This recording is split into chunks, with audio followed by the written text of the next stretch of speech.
अस्सलामुअलैकुम। मेरे चैनल में आपका इस्तकबाल है। आज की ये वीडियो हमारी इंग्लिश स्पीकिंग कोर्स की है। आज हम 23वें दिन पर पहुंच गए। आज का 23वां दिन है, 23rd टुडे। तो आज हम पढ़ेंगे वहाँ मुतालिक और इजहार वक्त करने वाले अल्फाज, यानी कोरिलेटिव्स एंड टेम्पोरल्स। अंग्रेज़ी ज़बान में कहीं कहीं जुमलों में एक दूसरे के कोरिलेटिव्स इस्तेमाल में आते हैं। ये लफ्ज़ एक दूसरे से मुताल्लिक होते हैं, यानी एक दूसरे से उनका ताल्लुक़ होता है। दो टुकड़ों में से एक थोड़ा सा भी बदल दिया जाए तो जुमला गलत हो जाता है, इसलिए इनकी ठीक से मश्क करनी चाहिए। यानी दो टुकड़े होते हैं, उनमें से अगर हम कोई सा भी लफ्ज़ बदल देंगे तो जुमला गलत हो जाता है।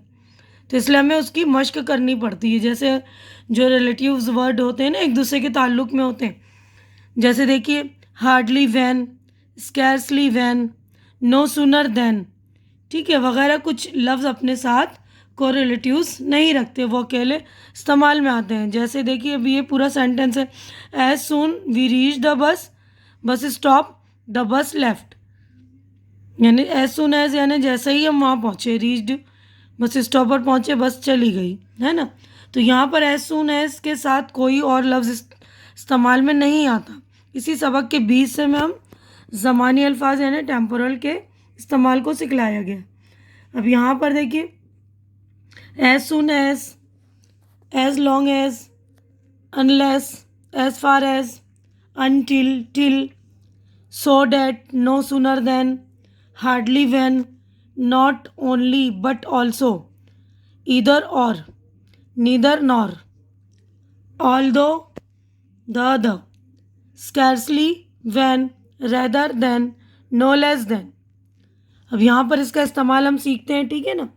तो अब ये देखिए, जैसे ही हम स्टेशन पर पहुँचे, गाड़ी चल पड़ी। As soon as we reach the station the train left.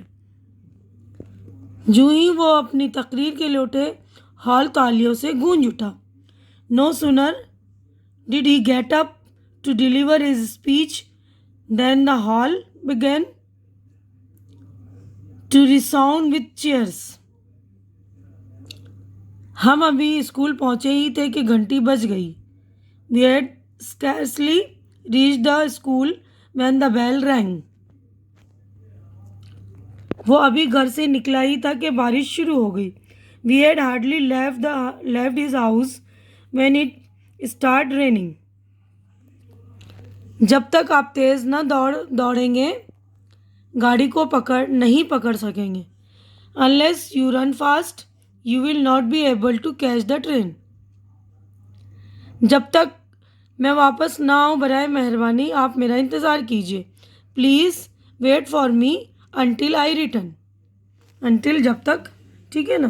तो इसका इस्तेमाल मश्क करने से आपको अच्छी तरह से समझ में आएगा। बार बार इसकी प्रैक्टिस कीजिए। इस तरह के जो लफ्ज़ होते हैं, मतलब सेंटेंस होते हैं, ठीक है ना। As long as I am here you needn't worry about anything. जब तक मैं यहाँ हूँ, आपको किसी बात की फ़िक्र करने की ज़रूरत नहीं। अगरचे वो गरीब है लेकिन ईमानदार है। Although he is poor yet he is honest.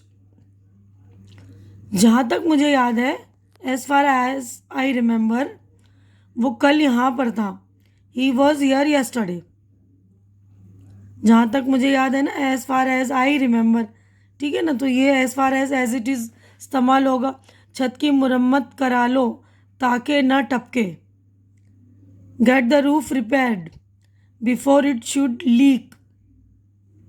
अव्वल आने की तो बात ही क्या, वो तो इम्तिहान में पास भी नहीं हो सकता। What to speak of standing first, he can not even pass the examination. वो नाकाम हो जाएगा मगर नकल नहीं करेगा। He would rather fail than copy. इलाके के वजीर आला से कम शख्सियत के आदमी ने कौमी झंडा नहीं लहराया। No less a person than the chief minister of the state hoisted the national flag. वो इतना बीमार है कि बिस्तर से उठ नहीं सकता। He is so ill that he can not rise from his bed. वो मेहनत करता है ताकि इनाम मिले, he works hard so that he may win a prize. जितना ऊंचा चढ़ेंगे इतनी ठंडक बढ़ती है। The higher you go the cooler it is. तुम या तुम्हारा भाई मुजरिम है। इधर यू और योर ब्रदर इज गिल्टी। वो इतनी कमज़ोर है कि चल नहीं सकती। She is too weak to walk. वो इतनी कमज़ोर है कि चल नहीं सकती। She is so weak that she can not walk. देखिए दोनों सेम तरह के हैं ना जुमला, मगर इंग्लिश में दोनों तरह के जुमले को बोलने का अंदाज में फ़र्क है ना। She is so weak that she can not walk. She is too weak यानी बहुत ही कमज़ोर है, टू वॉक चलने के लिए बहुत कमज़ोर है ना। इस दोनों का जुमले का मीनिंग सेम आ रहा है। मैं सिर्फ अंग्रेज़ी ही नहीं बल्कि फ़्रेंच भी पढ़ता हूँ। I study not only English but French also. ना बाबू और ना इसका भाई इस पार्क में खेलता है। Neither Babu nor his brother play in this park. ज़मानी अल्फाज टेम्पोरल से बने जुमले। आज जुलाई 2003 है। It is July 2003।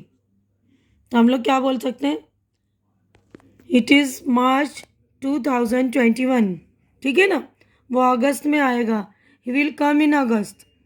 आपको इसका खत 3 दिन में मिलेगा। He will receive his letter in 3 days। आपको इसका खत 3 दिन के अंदर मिलेगा। He will receive his letter within 3 days। देखिए ये दोनों जुमले भी तकरीबन सेम है। इसमें देखिए 3 दिन के अंदर मिलेगा, 3 दिन में मिलेगा। तो यहाँ पर देखिए within 3 days you will receive his letter in 3 days। You will receive his letter within 3 days। हम 20 फरवरी को मुंबई के लिए रवाना हुए। We left for Mumbai on 20th February। तुम 3:30 बजे आए। You came at 3:30। 3:30 बजे 3:30। दुकान सवेरे 9:30 बजे से शाम 7 बजे तक खुलती है। The shop remains open from 9:30 AM to 7 PM। वो कल देखिए AM लिखा है ना, तो AM सुबह होता है, पीछे हमने पढ़ा है ना, और PM शाम। वो कल यहाँ 5 बजे तक थी। She will hear till 5 PM yesterday। लड़के हर एक दिन 1 घंटा खेलते हैं। The boys plays every day for 1 hour। वो कल से यहाँ रह रहा है। He has been staying here since yesterday. वो 2000 से है। She has been living here since 2000। आप कितने अरसे से अंग्रेज़ी सीख रहे हैं? How long have you been learning English. मैंने इसे पहले ही ख़त लिख दिया। मैंने इसे पहले ही लिख दिया है। I have already written to him और हर। लड़की होगी तो हर बोलेंगे और लड़का होगा तो हिम। ठीक है ना। वो अभी नहीं आई। She hasn't come yet. Show शुरू होने वाला है। The show is about to start. मैं अपना काम अगले जुमा तक ख़त्म कर लूँगा। I shall finish my work by next Friday. वो अपना काम लगभग 4 घंटों में पूरा कर लेगा। He'll finish his work in about 4 hours। मैं वहाँ लगभग 3 बजे पहुँचा।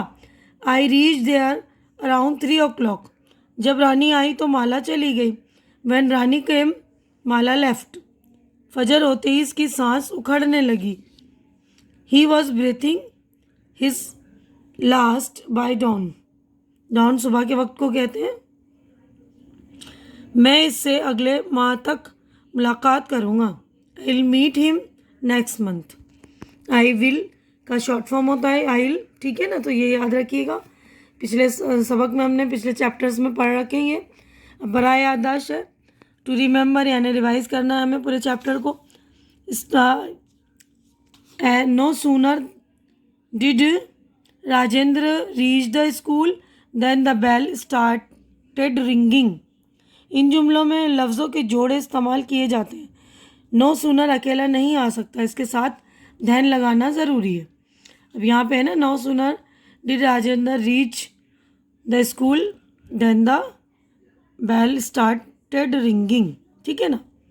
तो इसमें ध्यान लगाना ज़रूरी है। लफ्ज़ों का ये जोड़ा मिलकर जुमले के दो हिस्सों को यानी did Rajendra reach the school और बेल स्टार्टेड रिंगिंग को जोड़ता है। इसलिए ऐसे जोड़ों के लफ्ज़ों को कोरिलेटिव्स या कोरिलेटिव कंजक्शन कहते हैं। महीनों के नाम के साथ इन, दिनों के नाम के साथ ऑन और वक्त के साथ एट इस्तेमाल होता है। तो बिल्कुल याद रखेंगे इस बात को आप। महीनों के साथ इन, दिनों के नाम के साथ ऑन और वक्त के साथ एट इस्तेमाल होता है। जैसे at 6:30 AM in February, on Tuesday.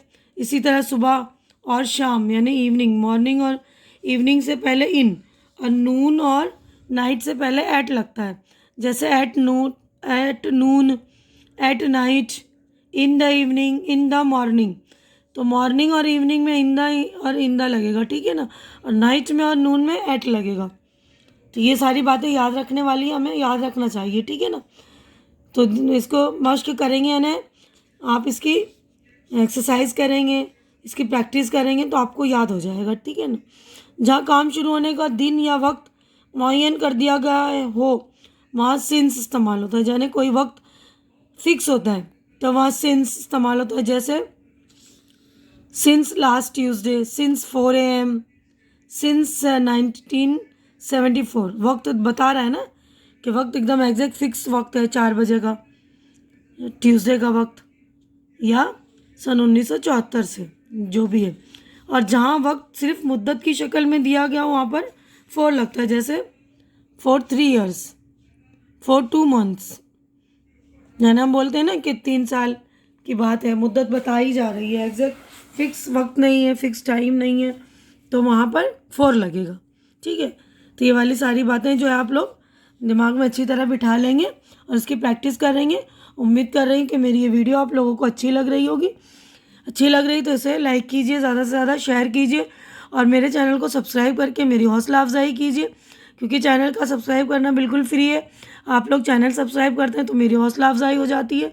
तो प्लीज़ मेरी हिम्मत बढ़ा दिया करिए और अपना ख्याल रखिए जब तक के लिए, और मुझे दुआओं में याद रखिए। हमारी अगली मुलाकात अगली वीडियो में होगी, तब तक के लिए अल्लाह हाफिज़।